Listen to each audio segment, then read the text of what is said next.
Hello everyone, good morning, welcome back to my another mini blog. আপোনালোক সকলোকে জনাইছো পুনৰবাৰ মোৰ অন্য এটা মিনি ব্লগলৈ স্বাগতম।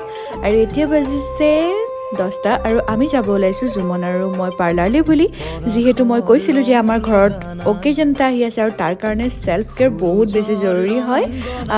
সেইটো কাৰণে ভাবিলো যে নিজকে অকণমান স্কিনটো কেয়াৰ কৰোঁ আৰু এইফালে আমি আহি গ'লোঁ পাৰ্লাৰলৈ। মই আপোনালোকে যদি বিচাৰে যে মই স্কিন কেয়াৰ কেনেকৈ কৰিলোঁ, কি কৰিছোঁ, সেইখিনি আপোনালোকে মোক কমেণ্ট কৰিব। মই লং ভিডিঅ' এটা লৈ পেলাই আপোনালোকৰ ওচৰলৈ আহিম।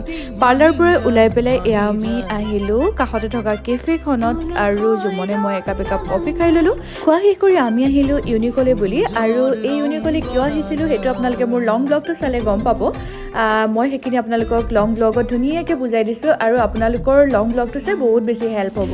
তেতিয়াহ'লে আজিলৈ আহিছোঁ, আকৌ এটা মিনি ব্লগত লগ পাম, বাই।